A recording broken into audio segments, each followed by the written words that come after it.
আসসালামু আলাইকুম রহমতুল্লাহি ওবরকাতুহু। সম্মানিত দর্শক, বাংলাদেশের পরবর্তী রাষ্ট্রপতি কে হচ্ছেন? তিনি কি ডক্টর মোহাম্মদ ইউনূস, নাকি তারেক রহমান সাহেবের পত্নী জুবাইদা রহমান, নাকি বর্তমান যে শাহাবুদ্দিন চুপ্পু রয়েছেন তিনি তার মেয়াদ পূর্ণ করবেন, সেই সুযোগ বিএনপি তাকে দেবে? কি হতে যাচ্ছে রাষ্ট্রপতিকে কেন্দ্র করে? কারণ হলো, যেভাবে জুলাই সনদ হয়েছে, যেভাবে আন্দোলন হয়েছে, যেভাবে নির্বাচন হয়েছে, যেভাবে নির্বাচনে ইঞ্জিনিয়ারিংয়ের কথা বলা হচ্ছে, যেভাবে সমঝোতার নির্বাচন হয়েছে, সমঝোতার ফলাফল হয়েছে, এই কথাগুলো এখন এনসিপির নেতারা, জামাতের নেতারা প্রকাশ্যে বলছে।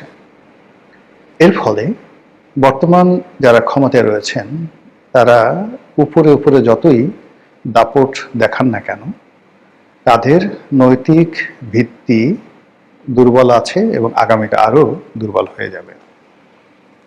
আমার যতটুকু মনোবিজ্ঞানের উপর পড়াশোনা আছে, সেই পড়াশোনা দিয়ে আমি ক্ষমতাধর লোকদের চোখের দিকে তাকিয়েছি, তাদের অঙ্গভঙ্গি বোঝার চেষ্টা করেছি। সত্যিকার অর্থে প্রতিযোগিতা করে বিজয়ী হওয়ার মধ্যে যে আনন্দ, সে আনন্দ আমি তাদের মধ্যে দেখিনি। দ্বিতীয় যে সমস্যা, সেটা হলো তাদের হাঁটা চলার মধ্যে যে ধরনের একটি কনফিডেন্স থাকা দরকার, সেগুলো হচ্ছে না। সব জায়গাতে কেমন যেন অভিনয় অভিনয় মনে হচ্ছে। কারণটা কি? কারণটা হলো, শেখ হাসিনার পতনের 24 ঘন্টা আগেও এখন যারা ক্ষমতাধর তারা এবং গত 17 মাসে যারা ক্ষমতাধর ছিলেন তারা কল্পনাও করেননি শেখ হাসিনার এমন তোর একটি পরিবর্তন আসতে পারে, পতন আসতে পারে। বাংলাদেশে ক্ষমতার জন্য তাদের জন্য একটা দ্বার উন্মুক্ত হতে পারে। ফলে কি হলো, গত 17 মাসে যারা ক্ষমতায় ছিলেন তারা ভাবতেই পারেননি যে তারা কি স্বপ্ন দেখছেন না বাস্তব। তারা কি সত্যিকার অর্থে দেশের কর্ণধার, নাকি ঘুমিয়ে আছেন? আবার যেভাবে ঝড়ের গতিতে হাদির হত্যাকাণ্ডের পরে যে ঘটনাগুলো ঘটলো, একের পর এক ম্যাজিক্যাল ঘটনা। তারেক রহমান সাহেব আসলেন, তারপর ইলেকশন হলো, ইলেকশন পর তারেক রহমান সাহেব শপথ নিলেন, এখন যা কিছু হচ্ছে এটা এখনো পর্যন্ত বিএনপি আত্মস্থ করতে পারেনি। তাদের কাছে মনে হচ্ছে তারা স্বপ্নের ঘুরে আছেন, স্বপ্ন দেখছেন। এই স্বপ্ন কতদিন থাকে এবং এই স্বপ্ন কতটা বাস্তবায়ন করা যায়, এটি প্রশ্ন সাপেক্ষ।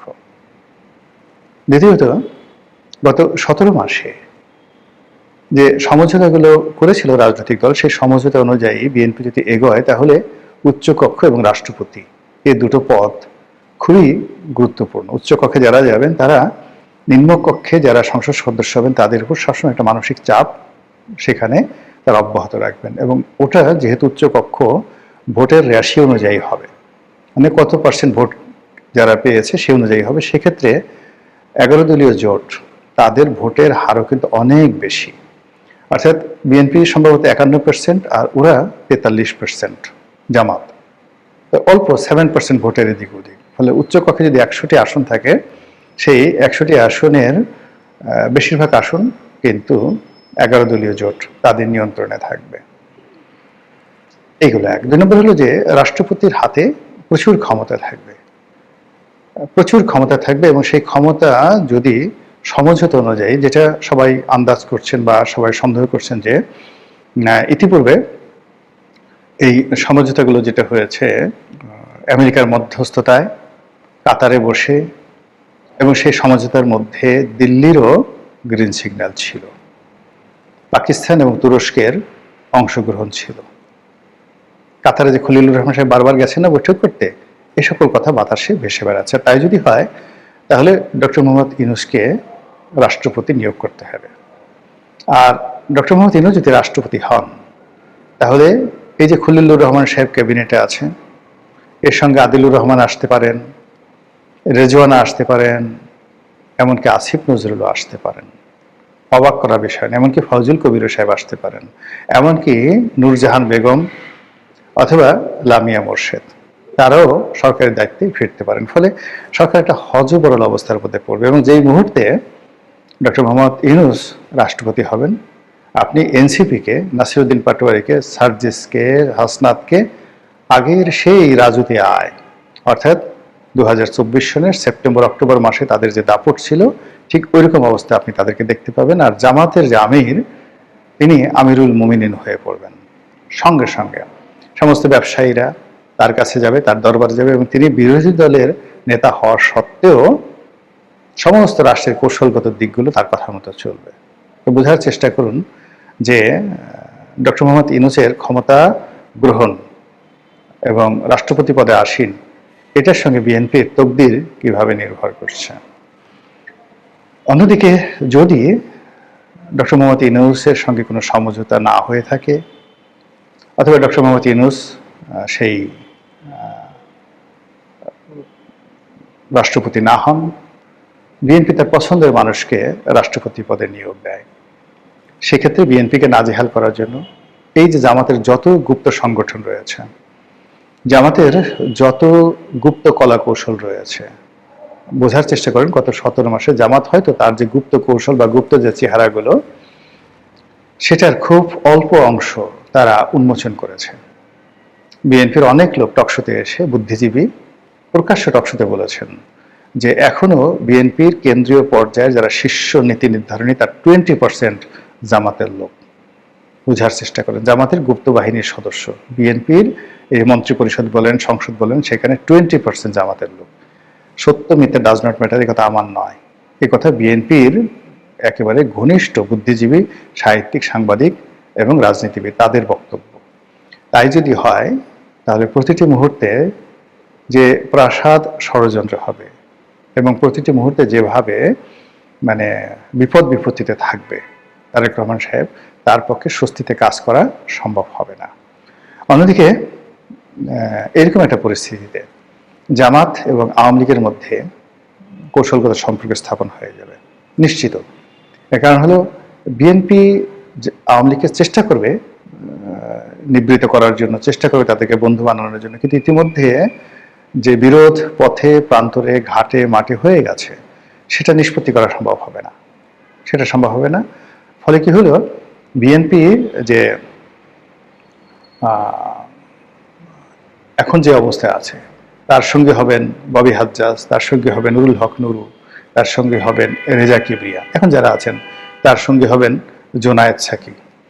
আর অন্যদিকে যদি জামাতের সঙ্গে আওয়ামী লীগের বন্ধুত্ব হয়ে যায়, বন্ধন, এবং এটা 99.99% হওয়ার সম্ভাবনা খুব বেশি, এটা হবে। রাজনৈতিক ইকুয়েশন এভাবেই কথা বলে। সেক্ষেত্রে জামাতের পাকিস্তান কানেকশন, আওয়ামী লীগের ভারত কানেকশন, জামাতের সাংগঠনিক ক্ষমতা, আওয়ামী লীগের সাংগঠনিক ক্ষমতা, জামাতের টাকা, আওয়ামী লীগের টাকা, তারেক রহমান সাহেব দুই চোখে রীতিমতো ধুম দেখবেন। আর এইরকম জটিল রাজনৈতিক পরিস্থিতি তিনি মাহাদি আমিনকে দিয়ে, মানে তিনি যে সমস্ত লোকজন লন্ডন থেকে নিয়ে আসছেন, হুমায়ুন কবিরকে এনেছেন, মাহাদি আমিনকে এনেছেন, অন্যান্য যে সকল উপদেষ্টা নিয়েছেন, এরা ঘোড়ার ডিম কিছুই করতে পারবে না, লেমন জুস খাইতে হবে। বড় জোর লেমন জুস, তারা যদি বলেন আমরা লেমন জুস খাবো না, লন্ডন থেকে আসছে, আমরা ফক্স নামক যেটা চকলেট আছে সেটা মুখের ভিতরে সারাদিন চুষবো, তাদেরকে সেটাই চুষতে হবে। এর কারণ হলো আওয়ামী লীগের যে সকল ডিপ্লোম্যাট রয়েছে, আওয়ামী লীগের যে সকল রাজনৈতিক নেতৃবৃন্দ রয়েছে, যে সকল ছাত্রলীগের এই যে লাস্ট ক্যাবিনেটে আপনি চিন্তা করেন, মহিবুল হাসান মেয়র মহিউদ্দিনের ছেলে, আখতারুজ্জামান বাবুর ছেলে জাভেদ ভূমিমন্ত্রী ছিল, এনামুল হক শামীম ছাত্রলীগের সভাপতি ছিল, ছাত্রলীগের সেক্রেটারি ছিল নজরুল ইসলাম বাবু, তারপরে ছাত্রলীগের সেক্রেটারি ছিল ইকবালুর রহিম।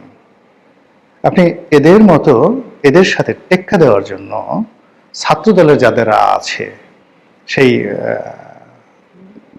প্রথম সারির 10 জন, আপনি আমানুল্লাহ আমান ধরেন, খায়রুল কবির খোকন ধরেন, কিংবা ফজলুল হক মিলন ধরেন, তারা তো সব, তাদেরকে আপনি পিছনে ঠেলে রেখে দিয়েছেন, প্রয়োজনে ডাকলেও তাদেরকে আনতে পারবেন না।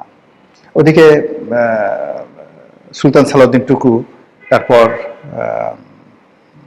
সেই যে শহীদুদ্দিন চৌধুরী অ্যানি, অন্য যারা আছেন তারাও ফ্রাস্ট্রেটেড। নাসিরুদ্দিন অসীম রীতিমতো অপমানিত, লাঞ্ছিত।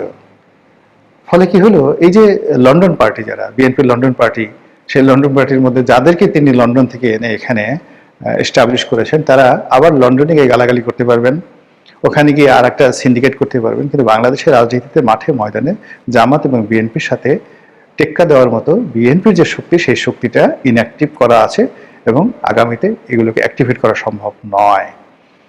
ফলে কি হলো কি, যে এই যে রাজনীতিতে সামনে রাষ্ট্রপতি নির্বাচনকে কেন্দ্র করে যে জটিল এবং কুটিল অবস্থা তৈরি হচ্ছে, এটি রাজপথের যে কোনো আন্দোলনের চাইতে, যে কোনো বিষয়ের চাইতে গুরুত্বপূর্ণ। ফলে এখানে বিএনপিকে 100 বার চিন্তা করতে হবে।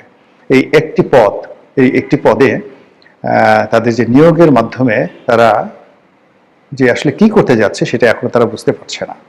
তো জুবাইদুর রহমানের কথা অনেকে বলছেন, তারপর ডক্টর ইউনূসের কথা বলছেন, বিএনপির একসময় মির্জা ফখরুল সাহেবের কথা বলা হতো, এখন বলা হচ্ছে কিনা আমি জানি না। এর মধ্যে আবার কেউ কেউ শাহাবুদ্দিন চুপ্পুর কথাও বলছেন যে চুপ্পু সাহেবকে যদি নির্দিষ্ট জায়গায় রাখা যায়, যেহেতু সে আওয়ামী লীগের লোক এবং অনুগত, সাহসী, বুদ্ধিমান, কৌশলী, তাকে দিয়ে যত কাজ তারেক রহমান সাহেব করাতে পারবেন, এটা উনি হয়তো জুবাইদুর রহমানকে দিয়ে করাতে পারবেন না। তো সেই অর্থে জাস্ট একটা রাবার স্ট্যাম্প জাতীয় যদি কিছু তৈরি করতে চায় বা রাখতে চায় কাউকে, তাহলে Shahabuddin Chuppu might be the best choice for them. এটা নিয়েও কিন্তু অনেকে কথাবার্তা হচ্ছে। আল্লাহ সিদ্ধান্তের মালিক, আল্লাহ সবকিছু জানেন, যেটা ভালো হয় সেটাই যেন তিনি আমাদের দেশের জন্য নসিব করেন। আসসালামু আলাইকুম রহমতুল্লাহি।